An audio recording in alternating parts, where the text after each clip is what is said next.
নমস্কার বন্ধুরা, আমরা আজকে আজারবাইজানের পঞ্চম দিনে চলেছি দিরি বাবার মুসোলিয়ামে। কথিত আছে দিরি বাবা একজন সুফি সাধক ছিলেন এবং তিনি মারা যাবার আগেই টের পেয়েছিলেন, তাই ওনার ভক্তদের উনি বলেছিলেন আমাকে এরকম একটা জায়গায় রেখে দিয়ে যাও।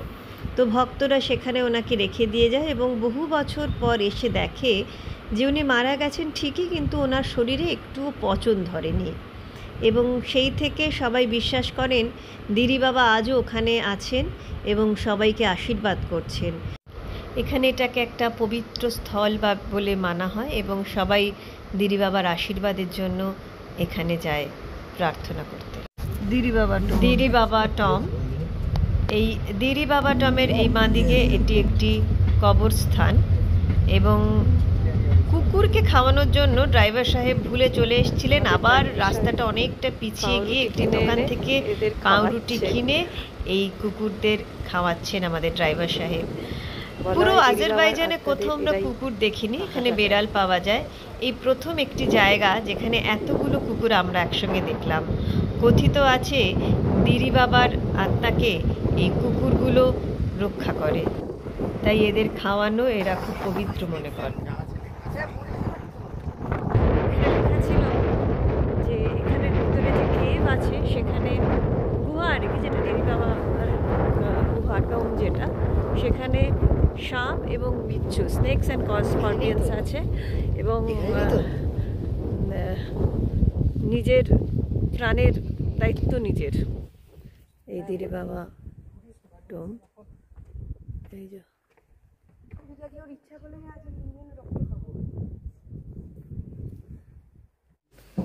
এই যে এই সরু এই সিঁড়িটা দিয়ে আমরা উপরে উঠবো।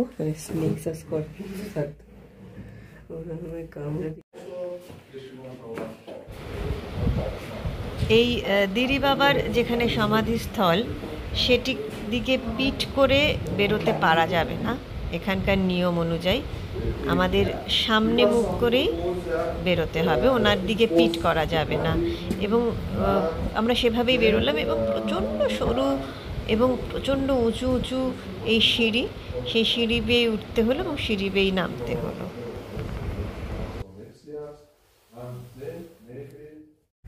মাথায় পাথর ভেঙে পড়তে পারে, তাই মাথায় ওইগুলো টুপিগুলো পরিয়ে দিয়েছে। আর আমরা একটা বন্ড সাইন করলাম, কারণ স্নেকস বা স্করপিয়ন থাকতে পারে, কামড়ালে এরা দায়ী নয়। কি সাংঘাতিক! যেন মাথায় পাথরও না পড়ে আর কোনো স্নেক বা স্করপিয়নও যেন না কামড়ায়। প্রচণ্ড জোরে হাওয়া আমাদের ধাক্কা মারছে এবং সেই আওয়াজ কিন্তু ভিডিওতেও পাওয়া যাচ্ছে। হাওয়া এত ধাক্কা মারছে, তার মধ্যে সরু রেলিং, উপর দিয়ে নাকি পাথর পড়বে আর নিচ দিয়ে যদি পড়ে যায় একদম নিচে, সুতরাং ভয় কিন্তু প্রচণ্ডই করছে। তার মধ্যেও আমরা এগিয়ে চলেছি। কি সাংঘাতিক শোঁ শোঁ আওয়াজ, সেই আওয়াজেই বোঝা যাবে যে কি সাংঘাতিক হাওয়া। এখানে গাছ নেই বলে বোঝা যাচ্ছে না, প্রচণ্ড হাওয়া। আমরা এর ভিতরে কিছু গুহা আছে, তার ভিতরে যাচ্ছি। বড় বড় গুহা, আগে 1400 শতাব্দীতে সুফি যারা তারা থাকতো। তার পরবর্তী সময়ে এখানে ভক্তরা এসে খাওয়ার দাওয়ার জল দিয়ে যেত, এই বিশ্বাসে যে সুফিদের আত্মা এবং দিরি বাবার আত্মা তারা এখানে এসে থাকে, খাওয়া দাওয়া করবে, এই বিশ্বাসে। একটা কেভ বা গুহার মধ্যে ঢুকছি, কি সাংঘাতিক করে বাবারে।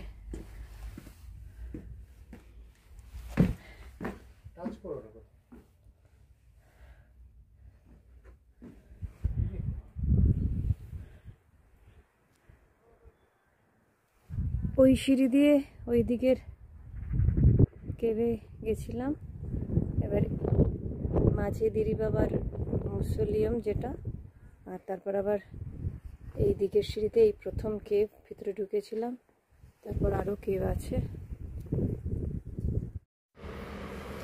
দিরি বাবার মুসোলিয়াম দেখে এখন আমরা চলেছি জুমা মসজিদে। ওখান থেকে আমরা একটা ভাইনইয়ার্ডে যাব এবং পথে একটি আলপাকা ফার্ম পড়ে, কিন্তু আমরা আলপাকা ফার্মে আজকে যাব না। আলপাকা হচ্ছে আজারবাইজানের ন্যাশনাল অ্যানিমাল, রাষ্ট্রীয় পশু, কিন্তু ভীষণ মিষ্টি দেখতে একটি পশু।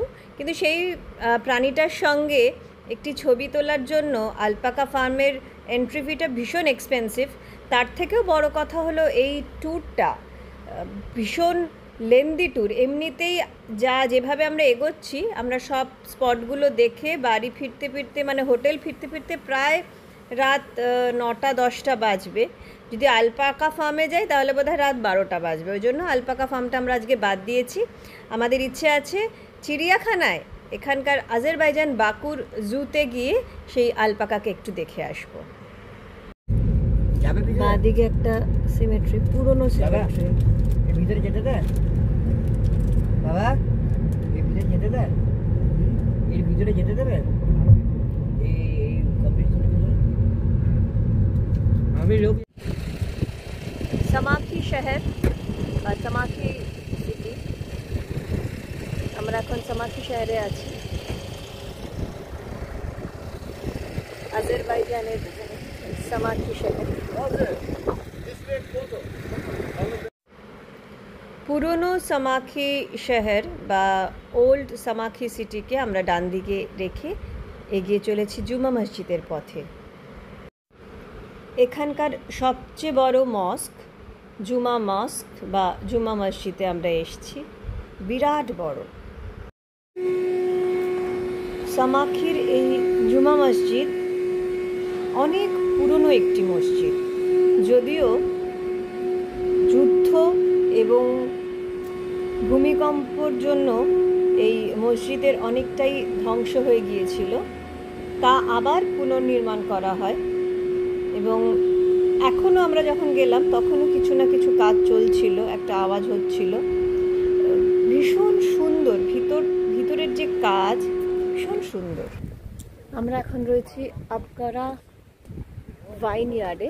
এই যে এখানে গুবাটাও কিউ লেখে ওরা, বা গোবুস্তান কিউ দিয়ে শুরু, কিন্তু আমরা সেটাকে জি বলি। ওরাও উচ্চারণটা কিন্তু জি করে, কিন্তু লেখে কিউ। সেরকমই এটা আবগারা, ABQUORA, কিন্তু উচ্চারণ করছে আবগরা।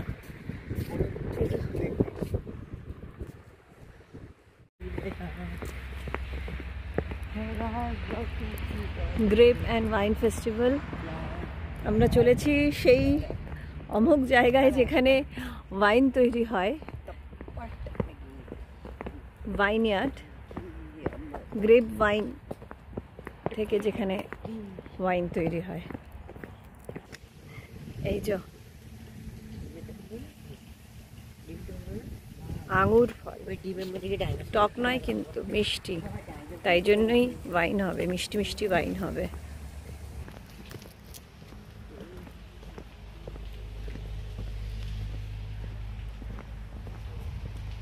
এগুলো থাকার জায়গা মনে হচ্ছে, রিসোর্ট এরিয়া।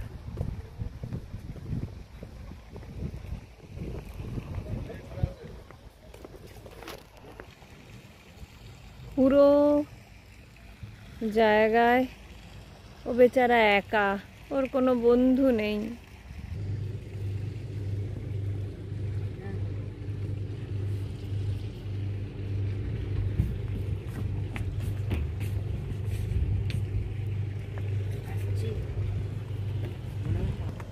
ওইটা হচ্ছে ওয়াইন ফ্যাক্টরি ওই উপরে, কিন্তু এখন ঢুকতে দেবে না।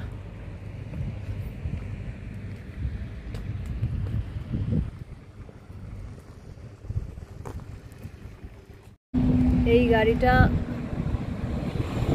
সোভিয়েত রাশিয়া, USSR এর পুরনো গাড়ি, ওখানকারই নাম্বার প্লেট, তাই জন্য এটা এখানে, এটা একটা ফটো স্পট বলা যেতে পারে। সবাই এসে এখানে ফটো তোলে।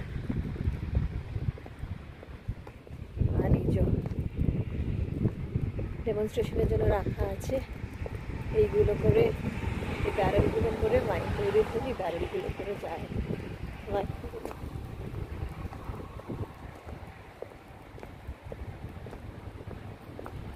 এটা একটা রেস্টুরেন্ট, কিন্তু আমাদের ড্রাইভার সাহেব বললেন প্রচণ্ড দামি, মানে ডলারে যারা পে করে তাদের জন্য খুব দামি, সুতরাং আমরা তো তাকাবই না।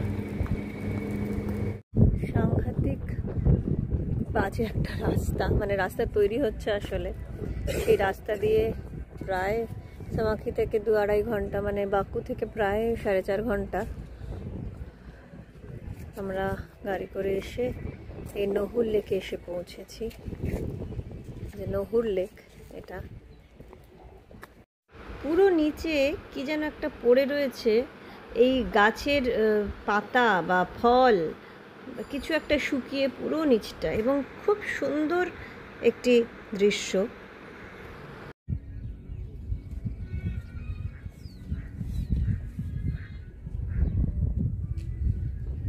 প্যাক শুনছি, দেখতে পাচ্ছি নহুর গুল বা নহুর লেক, সেখানে এসে পৌঁছেছি।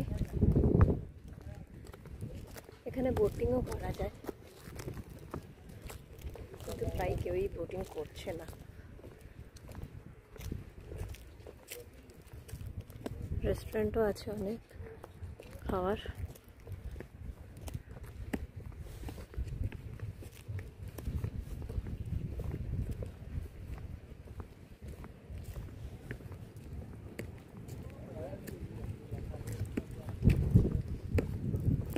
তবে আমাদের দেশ আর যেই দেশই হোক সিস্টেমটা একই, ড্রাইভারদের সেই কমিশনযুক্ত রেস্টুরেন্ট থাকবে, ওখানেই তারা নিয়ে যাবে, ওখানেই খেতে হবে।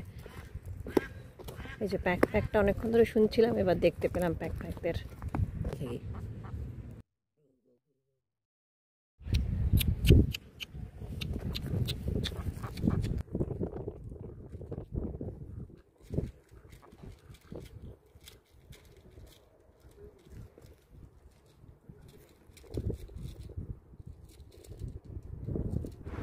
কি সুন্দর ঠান্ডা ঠান্ডা হাওয়া আর অপূর্ব সুন্দর দৃশ্য, পুরো ইংলিশ সিনেমার শুটিং স্পটের মতো। উমা, এই বেচারা একা পড়ে গেছে, ওরা দুজন একসঙ্গে চলে গেছে একে পিছনে ফেলে রেখে।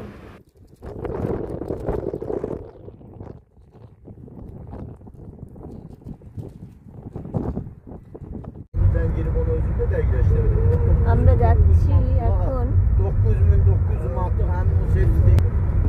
7 ওয়াটারফলস, সুন্দর একটা জায়গার ভিতর দিয়ে আমরা চলেছি। গাছের পাতা সব পড়ে গেছে, আর ড্রাইভার সাহেব কি ভাষায় যে ফোনে কার সঙ্গে কথা বলছে কিছুই বুঝতে পারছি না।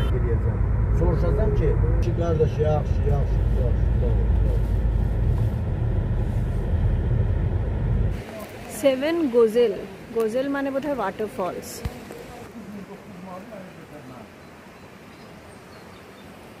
সেভেন ওয়াটারফলসে আমরা যাচ্ছি, তলা দিয়ে ওয়াটারফলসের ঝর্ণার জল আসছে, আমরা আওয়াজও শুনতে পাচ্ছি। বরফ ফলা জল, কারণ এই যে জায়গায় জায়গায় বরফ পড়ে রয়েছে, বরফ পড়ে রয়েছে। এটা কি ওয়াটারফল? না না, আমরা যাচ্ছি কোথা থেকে এসেছিলাম, ওই নিচে রাস্তাটা অনেকটা এলাম।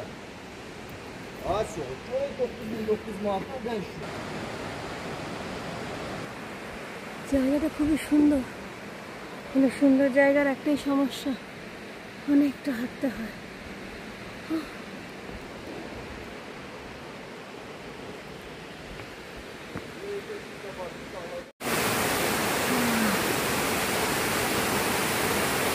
7 কেন আমি জানি না, এখানে আমি দুটোই দেখতে পাচ্ছি।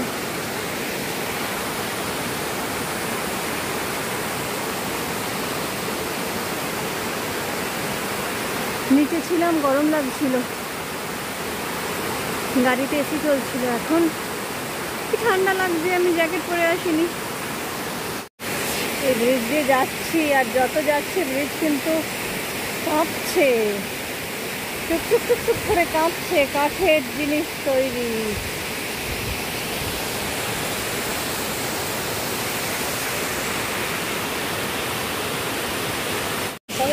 ওয়াটারফল এলে সেভেন যাবে না?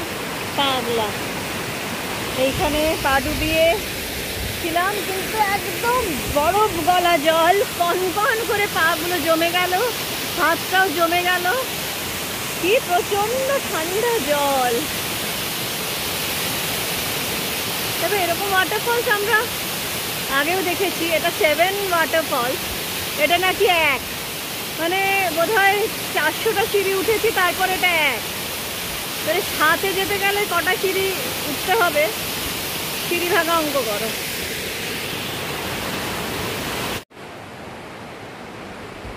এই ঝর্ণার কি আওয়াজ, জলের আওয়াজ চতুর্দিকে। কখনো হাওয়ার আওয়াজ শোনাচ্ছি আপনাদের, কখনো জলের আওয়াজ।